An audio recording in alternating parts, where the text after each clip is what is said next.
Good evening, everyone. This is Henry Gamble with SimplerOptions.com, and in tonight's free video, I wanted to start off taking a look at the 30-year bond. Now, as a general rule, this is not really a market I trade because I focus on trading through the ETF with TLT. TLT is a blend of the 30-year and the 10-year notes. But if you'll come in and take a look at the futures markets, a lot of times it will give you more information on whether or not this is something that you want to trade. Now, there's a lot of indicators on here that I like to follow, but if you want to make this simple, which is kind of the whole idea behind trading in general, the way I like to start with this idea is that any time you have such a sharp, drastic swing like what we've seen here in the 30-year, you know that you could have a very meaningful retracement inside of that. So if we draw this, and the first measurement that I like to take, especially when you have a very large swing like this, is what would a 50% retracement be? This is generally an aggressive area to start trying to buy a given trend. Now, as you can see, we've come down into the 382 retracement, which would be even more aggressive, and another area that you can find to add into this. And if you'll get in the pattern of running these two essential swings, it will definitely help you with your entries.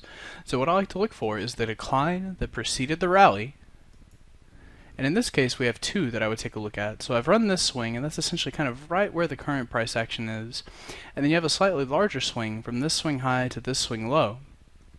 So when I look at this swing and I think, okay, we've had a very sharp move higher in bonds, I would like to come in and try and buy the next pullback. Well, anytime you have such a sharp move, just remember that your retracement inside that move can be just as sharp.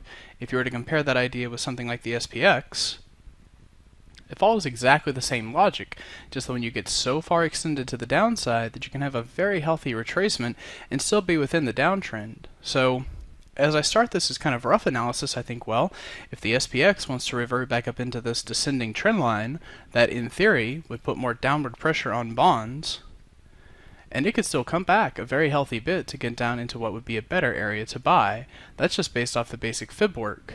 Then, if you come back in and show your studies, you'll see also that we have a tree line, which is part of the voodoo line study set that has worked very well, and it kind of has that magnetic effect down here around the 139 handle. So, I don't know if bonds will correct that far, but the thing that I want to make clear about this, and the thing that I have found that will help you so much in your trading, is to just admit to yourself that none of us know at what point that these levels will hold and start to revert.